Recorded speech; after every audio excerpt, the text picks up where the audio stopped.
Abdelmalek, professeur de sociologie à l'Université de Rennes, et Jean-Paul Martel, président du MNLE Pays de Loire, vous nous avez donné ce matin une conférence très riche dont j'ai retenu comme comme fil rouge le fait qu'il fallait apprendre à réfléchir et mener une réflexion qui soit au service de l'action. D'abord, un grand merci donc pour pas uniquement votre invitation, évidemment que nous apprécions beaucoup, mais pour l'organisation de ce moment pour croiser des regards. Croiser des regards à tous les niveaux et en prenant en compte, en tentant de rendre compte justement de la complexité de la réalité.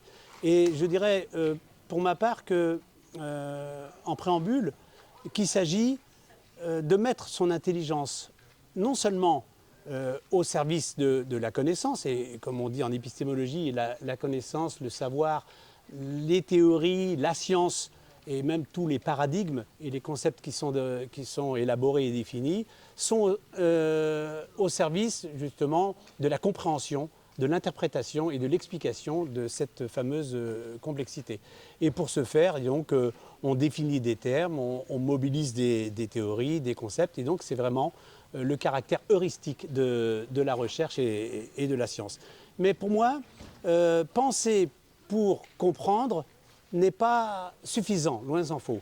Il s'agit du fait même de ce qu'on appelle classiquement la réflexivité, à savoir l'interpénétration entre les réflexions scientifiques et la vie sociale, les actions notamment militantes, et là en l'occurrence en matière de lutte contre les pollutions d'origine multiple, hein, les pollutions d'origine agricole, d'origine industrielle, etc.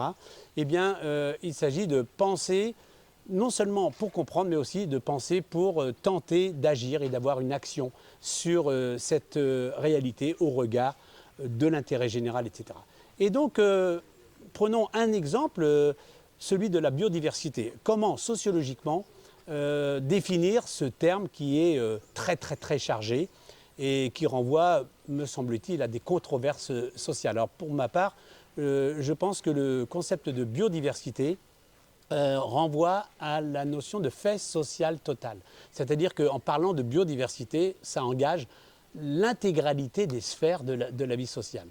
Et donc, comme tous les faits sociaux totaux, eh bien, la biodiversité a une première dimension, c'est la dimension politique. Évidemment que la biodiversité renvoie à des règles, à des lois, à des décrets, donc à des décisions qui sont prises en matière de biodiversité. Mais cette première dimension qu'est le politique, la dimension politique ne doit pas cacher, loin s'en faut, l'importance de la dimension économique. Évidemment que la biodiversité a à voir avec la consommation, avec la production, donc avec le marché, avec des budgets, avec des finances, etc. Et donc cette double dimension renvoie aussi à une troisième, c'est justement celle que nous avons eu l'occasion d'élaborer et d'évoquer avec Jean-Paul dans le cadre de notre intervention, eh bien, c'est la dimension technique. Et effectivement, la dimension technique de la biodiversité est pratiquement évidente. C'est, comme on dit en philosophie, c'est même une tautologie, c'est la face visible justement de cette notion de biodiversité, puisqu'il y a une mobilisation d'outils techniques, de technologies, etc. Et enfin, la quatrième dimension, qui n'est pas une dimension anodine, c'est pas parce qu'elle arrive en dernier qu'elle est moins importante, c'est la dimension culturelle et symbolique, parce que la réalité sociale, elle n'est pas simplement objective. La biodiversité ne renvoie pas uniquement à des comportements, à des attitudes, voire même à des décisions et à des discours. La biodiversité, elle est aussi perçue, elle est ressentie, et y compris les émotions, l'imaginaire, toute la dimension symbolique de la vie. Donc la biodiversité, pour conclure et résumer, a quatre dimensions: une dimension politique, une dimension économique, une dimension technique et une dimension culturelle et symbolique.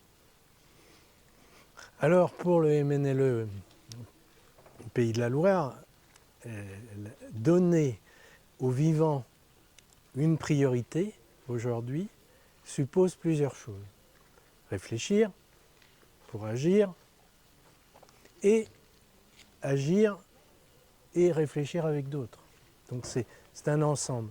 Et donc pour nous, MNLE, Pays de la Loire, on a des actions institutionnelles, puisqu'on est considéré par l'État comme capable de réfléchir sur la ressource en eau, capable d'agir dans les commissions de surveillance des ICPE, des entreprises à risque pour l'environnement, comme les raffineries, pour prendre l'exemple de Total. On est aussi associatif, c'est-à-dire qu'on a des actions associatives qui doivent contribuer justement à permettre aux vivants de reprendre une place stratégique dans notre vie. Dans notre vie et dans la vie des autres, la vie collective et la vie individuelle. Il est donc important pour nous, on développe aujourd'hui 3 sujets.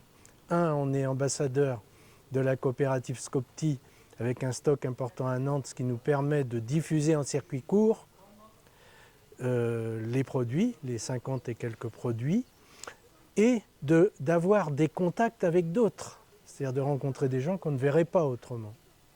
C'est la première chose. Deuxième chose, on collecte les cartouches d'imprimante, ce qui fait sourire souvent, ouvrir des grands yeux aux gens, des cartouches d'imprimante pour trouver un peu de sous pour créer des ruchers. Non pas pour seulement vendre du miel s'il y en a, mais c'est surtout pour redévelopper les essaims que les pesticides et autres frelons asiatiques perturbent, voire font disparaître. Et la troisième, qui est une action aussi qui est plus culturelle, qui est celle de la création d'une exposition dont le thème est « Histoire et modernité du cabotage à voile zéro carbone ». Voilà un petit peu ce qui nous permet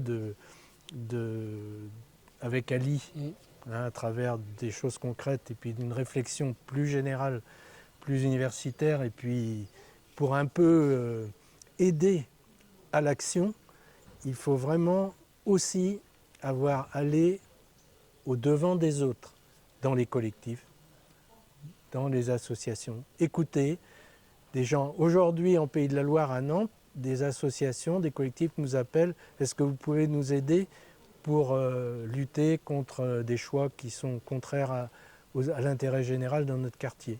Ben, on répond oui. On ne va pas leur dire « démerdez-vous ».